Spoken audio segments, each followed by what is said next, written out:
Case ಕುರಿತು ರಿಪಬ್ಲಿಕನ್ಗೆ ಶೆಟ್ಟರ್ ಮಾತು. Case ಸಂಬಂಧ ಡಿಕೆ ಶಿವಕುಮಾರ್ ಅವರನ್ನು ತನಿಖೆ ಮಾಡಿ ರಾಜಕೀಯ ಲಾಭಕ್ಕಾಗಿ ವಿಡಿಯೋ ಬಿಡುಗಡೆ ಮಾಡಿದ್ದು ತಪ್ಪು. ಪೆನ್ ಡ್ರೈವ್ ಕೇಸ್ನಲ್ಲಿ ಡಿಕೆ ಶಿವಕುಮಾರ್ ತಪ್ಪಿತಸ್ಥರು.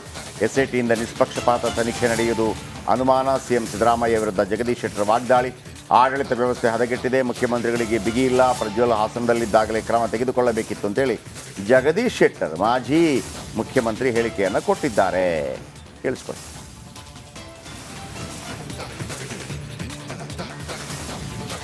ಡ್ರೈವ್ ಹೊರಬಿಟ್ಟಿರೋ ವಿಚಾರದಲ್ಲಿ ನೋಡೋದಾದರೆ JDS ನಾಯಕರಾದಂಥ ಏನು ಕುಮಾರಸ್ವಾಮಿ ಅವರು ಹಾಗೆ ತಾವು ಎಲ್ಲರೂ ಕೂಡ ಹೇಳ್ತಿರೋದು ನೋಡಿದ್ರೆ ಎಲ್ಲೋ ಒಂದು ಕಡೆ ಡಿ.ಕೆ. ಶಿವಕುಮಾರ್ ಅವರ ಒಂದು ಹಸ್ತಕ್ಷೇಪ ಇದೆ ಅಂತಕ್ಕಂಥದ್ದು. ಈಗ ಎಲ್ಲೋ ಈ ಕಾನೂನು ದೃಷ್ಟಿಯಲ್ಲಿ ಮತ್ತು ಏನು ಒಂದು ಈ ಕೇಸ್ ಇತ್ಯರ್ಥ ಆಗಬೇಕು ಅನ್ನೋದಕ್ಕೆ ಕೆಲವೊಂದು ಕಡೆ ಡಿ.ಕೆ. ಶಿವಕುಮಾರ್ ಅವ್ರನ್ನು ಕೂಡ ಕೇಸ್ನಲ್ಲಿ ಅಂದರೆ ಅವ್ರನ್ನು ಕೂಡ ಏನೋ ಒಂದು ಕೇಸ್ ಪಾರ್ಟ್ ಮಾಡೋಂಥ ಸಾಧ್ಯತೆಗಳು ಇದೆಯಾ, ಇರೋದು ಮಾಡೋದು ಸೂಕ್ತನಾ ಅಂತ? ಅಲ್ಲ, ಡೆಫಿನೆಟ್ಲಿ ನೋಡ್ರಿ, ಅವ್ರ ಹೆಸರು ಬಂದ ಮೇಲೆ ಅವ್ರ ಪಾತ್ರ ನಮ್ದೇನು ಇಲ್ಲ ಅಂತ ಅವ್ರು ಹೇಳಿದ ಕರೆ. ಈ ನಾಳೆ ಪ್ರಜ್ವಲ್ ರೇವಣ್ಣ ಬಂದರೂ ಅವನು ಹೇಳ್ಬೋದು ನನ್ನ ಪಾತ್ರ ಏನೂ ಇಲ್ಲ ಅಂಥೇಳಿ. ಅದು ಒಂದು ಎನ್ಕ್ವೈರಿ ಅಂದ್ರೆ ಬಂದು ಎನ್ಕ್ವೈರಿ. ಈಗ DCM ಹೆಸರು ಬಂದಮೇಲೆ ಸ್ಟೇಟು SITಯಿಂದ ಇದು ನ್ಯಾಯ ಸಿಗ್ತದೆ ಅಂತ ಹೇಳಿಕ್ಕೆ ಬರೋಲ್ಲ ಎನ್ಕ್ವೈರಿ. ಹೀಗಾಗಿ ಇಂಪಾರ್ಷಿಯಲ್ ಪ್ರೋಬ್ ಆಗ್ತದೆ ನನಗೆ ಡೌಟು. ಆ ಹಿನ್ನೆಲೆಯಲ್ಲಿ ಇದನ್ನು CBI ತನಿಖೆ ಕೊಡಬೇಕಂತೇಳಿ ನಮ್ಮ ಪಾರ್ಟಿಯು ಒತ್ತಾಯ ಮಾಡ್ತದೆ, ನಾನು ಅದಕ್ಕೆ ಒತ್ತಾಯ ಮಾಡ್ತೀನಿ. ಆವಾಗ ಇಂಪಾರ್ಷಿಯಲ್ ಇದ್ದಂಥದ್ದು ಏನು ತನಿಖೆ ನ್ಯಾಯ ಏನಿದೆ ಅದು ಹೊರಗೆ ಬರ್ತದೆ ಸರ್. ಡಿ.ಕೆ. ಶಿವಕುಮಾರ್ ಮೇಲೂ ಕೂಡ ತನಿಖೆ ಆಗೋದು ಸೂಕ್ತ ಅಂತೀರಿ ಆಗಿದೆ? ಡೆಫಿನೆಟ್ಲಿ ಯಾರ್ಯಾರ ಹೆಸರು ಇನ್ವಾಲ್ವ್ ಆಗ್ತದೆ, ಇನ್ಸ್ಟಿಗೇಟರ್ ಇರ್ತಾರಲ್ಲ ಅಂಥವರು ಸದ್ಯಕ್ಕೆ ಎನ್ಕ್ವೈರಿ ಆಗಬೇಕಾಗ್ತದೆ. ಸರ್, ಈವರೆಗೂ ಕೂಡ ಪ್ರಜ್ವಲ್ ರೇವಣ್ಣ ಎಲ್ಲಿದ್ದಾರೆ ಅನ್ನೋದನ್ನು ಕೂಡ ಪತ್ತೆ ಹಚ್ಚಕ್ಕಾಗ್ತಾ ಇಲ್ಲ. ಬ್ಲೂ ಕಾರ್ನರ್ ನೋಟಿಸ್ ಜಾರಿ ಆಯಿತು, ಲುಕೌಟ್ ನೋಟಿಸ್ ಜಾರಿ ಆಯಿತು, ಎಲ್ಲವೂ ಆಯಿತು. ಆದರೆ ಎಲ್ಲಿವರೆಗೂ ಕೂಡ ಎಲ್ಲಿದ್ದಾರೆ ಅಂತಕ್ಕಂಥ ಸುಳ್ಳು ಸಿಗ್ತಿಲ್ಲ. ಮತ್ತೊಂದು ಕಡೆ ಸಿದ್ದರಾಮಯ್ಯನವರು ಮುಖ್ಯಮಂತ್ರಿಗಳಾದವರು ಈ ವಿಚಾರವಾಗಿ ತುಟಿ ಬಿಚ್ತಾ ಇಲ್ಲ. ತಮ್ಗೆ ಏನು ಅನಿಸುತ್ತೆ ಸರ್? ಇದೆಲ್ಲೋ ಒಂದು ಕಡೆ ಸರ್ಕಾರ ಎಲ್ಲೋ ವ್ಯವಸ್ಥಿತವಾಗಿ ಏನಾದರೂ ಪ್ರಜ್ವಲ್ ರಕ್ಷಣೆಗೆ ಮುಂದಾಗಿದೆಯಾ ಅಥವಾ ಏನಾಗ್ತಾ ಇದೆ ಅಂತ ಸರ್ ಇಲ್ಲಿ? ನೋಡ್ರಿ, ಒಂದು ಆಡಳಿತ ವ್ಯವಸ್ಥೆ ನಡಿ ಈಗ ಶುರು ಮಾಡೋಣ.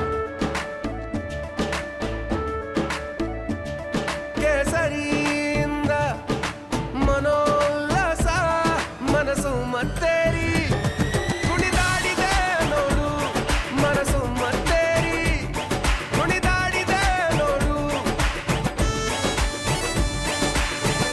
ಕ್ಷಣ ಕ್ಷಣವೂ ಆಚರಿಸಿ ಕೇಸರಿ ಹಬ್ಬ. ವಿಮಲ್ ಬಾಯಲ್ಲಿ ಹೇಳಿ ಕೇಸರಿ. ಹದಗೆಟ್ಟು ಹೋಗಿದೆ ರಾಜ್ಯದಲ್ಲಿ.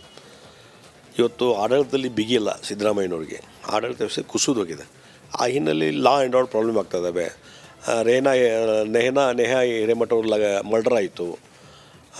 ಈ ಹಿನ್ನೆಲೆ ನೋಡ್ಕೊಂಡಾಗ ಅಲ್ಲೆಲ್ಲಿ ಮರ್ಡರ್ಸು ಎಲ್ಲ ಲಾ ಆ್ಯಂಡ್ ಆರ್ಡರ್ ಸಿಚುವೇಶನ್ ಭಾಳ ಕೊಲ್ಯಾಪ್ಸ್ ಆಗ್ತಾಯಿದೆ. ಮತ್ತು ಅದರ ಹಿನ್ನೆಲೆ ಇವತ್ತು ಪ್ರಜ್ವಲ್ ರೇವಣ್ಣಂದು ಆತ ಹಾಸನದಲ್ಲಿದ್ದಾಗ ಇದು ಎಕ್ಸ್ಪೋಸ್ ಆಯಿತು.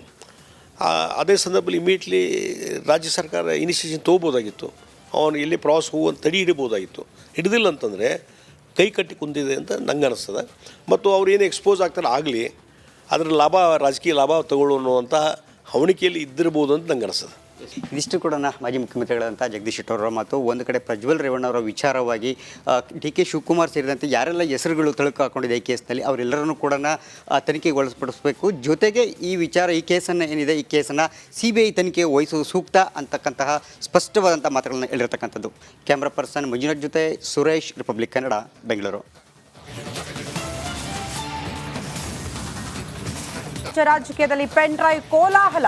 ದೇವರಾಜೇಗೌಡ ಬಗ್ಗೆ ನನಗೇನು ಗೊತ್ತಿಲ್ಲ, ನಾನು ಕಡಪಾಗೆ ಹೋಗ್ತಾ ಇದ್ವಿ ಅನ್ನುವಂತಹ ವಿಚಾರವನ್ನ DCM ಡಿ.ಕೆ. ಶಿವಕುಮಾರ್ ಪ್ರಸ್ತಾಪ ಮಾಡಿದ್ದಾರೆ. ಕಡಪಾಗೆ ಹೋಗಿ ಬಂದ ಮೇಲೆ ಮಾತನಾಡ್ತೀನಿ, ಯಾವುದೇ ರಿಯಾಕ್ಷನ್ ನೀಡಿಲ್ಲ.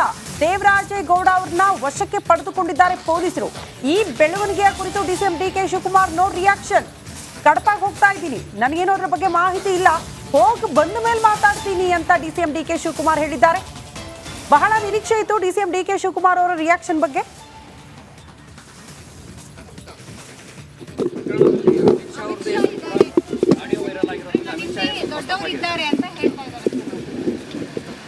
ನನಗೆ ಗೊತ್ತಿಲ್ಲ.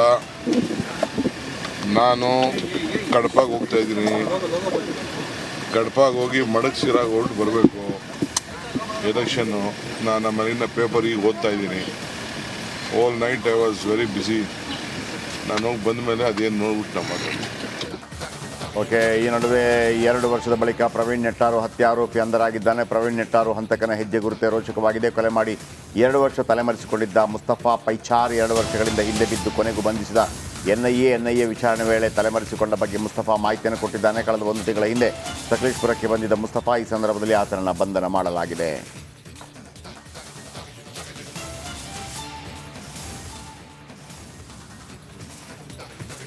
ಓಕೆ, ಪ್ರವೀಣ್ ನೆಟ್ಟಾರು ಸಂಬಂಧಪಟ್ಟ ಹಾಗೆ ಮುಸ್ತಫಾ ಪೈಶಾರ್ ಆತನನ್ನು ಬಂಧಿಸಲಾಗಿದೆ. ಒಟ್ಟು ಇಲ್ಲಿ ತನಕ 4 ಮಂದಿಯನ್ನು ಬಂಧಿಸಲಾಗಿ ಆಗಿದೆ. ಈತ ತಲೆಮರೆಸಿಕೊಂಡಿದ್ದ. ಈತನಿಗೆ 5 ಲಕ್ಷ ರೂಪಾಯಿ ಬಹುಮಾನವನ್ನು ಘೋಷಣೆ ಮಾಡಿದರು. ಒಂದಿಬ್ಬರಿಗೆ 5 ಲಕ್ಷ, ಮತ್ತಿಬ್ಬರಿಗೆ 2 ಲಕ್ಷ ಘೋಷಣೆ ಮಾಡಿದರು. ಈಗ ಇದು ಯಾರಾದರೂ ಮಾಹಿತಿ ಕೊಟ್ಟು ಈತನ ಬಂಧನವಾಗಿದ್ದರೆ ಅವರಿಗೆ ಸಿಗುತ್ತೆ, ಇಲ್ಲಾಂತಂದರೆ ಪೊಲೀಸರೇ ಹಣವನ್ನು ಹಂಚ್ಕೋತಾರೆ ಅಂತ ಅಂದ್ಕೊಂಡಿದ್ದೀನಿ. ಏನಿವೆ ನೋಡೋಣ ಇದಕ್ಕೆ ಏನಾಗುತ್ತೆ ಅಂತೇಳಿ. ಮುಸ್ತಫಾ ಪ್ರವೀಣ್ ನೆಟ್ಟಾರು ಕೇಸ್ ಎಷ್ಟು ದೊಡ್ಡದು ಅಂತಂದರೆ ನಿಮ್ಗೆ ಗೊತ್ತಿರ್ಬೋದು. ಅಲ್ಲಿ ಆ ಸಂದರ್ಭದಲ್ಲಿ ರಾಜ್ಯಾಧ್ಯಕ್ಷ BJP ರಾಜ್ಯಾಧ್ಯಕ್ಷರಾಗಿದ್ದಂಥ ನಳಿನ್ ಕುಮಾರ್ ಕಟೀಲ್ ಹೋಗಿರ್ತಾರೆ. MP ಆಗವರು, Mangaluru MP, Dakshina Kannada MP. ಕಾರನ್ನು ಯಾವ ರೀತಿ ಅಲಗಾಡಿಸ್ತಾರೆ ಅಂತಂದರೆ ಒಂದು ಕ್ಷಣ ಅವತ್ತು ಕಾರನ್ನು ಅಲಗಾಡಿಸಿದಂಥ ಅಲ್ಲಿಯ ಜನ, ಆ ಕಾರ್ನ ಅಲಗಾಟದಿಂದಾಗಿ ಎಷ್ಟು ಪ್ರಾಬ್ಲಮ್ ಆಗಿದೆ ಅಂತಂದರೆ ಅವ್ರಿಗೆ MP ಸೀಟ್ ತಪ್ಪಿದೆ, ರಾಜ್ಯಾಧ್ಯಕ್ಷ ಸ್ಥಾನ ತಪ್ಪಿದೆ. ಈಗೇನಿದ್ರು ಕೂಡ ಒಬ್ಬ ಕಾರ್ಯಕರ್ತಂತರ ಅವ್ರು ಕೆಲಸ ಮಾಡ್ತಾ ಇದ್ದಾರೆ. ಸೊ ನೀವು ಕಾರ್ಯಕರ್ತರನ್ನು ಯಾವ ರೀತಿ ಇಟ್ಕೊಂಡಿರಬೇಕು ಅನ್ನೋದಕ್ಕೆ ಈ ಒಂದು ಘಟನೆ ಕೂಡ ಸಾಕ್ಷಿ. ಮತ್ತು ಜನ ನಿಮ್ಮನ್ನು ಎಲ್ಲ ಸಂದರ್ಭದಲ್ಲೂ ಕೂಡ ರಾಜಕೀಯ ಮಾಡೋಕ್ಕೆ ಬಿಡೋದಿಲ್ಲ ಅನ್ನೋದು ಕೂಡ ಇದಕ್ಕೆ ಸಾಕ್ಷಿ.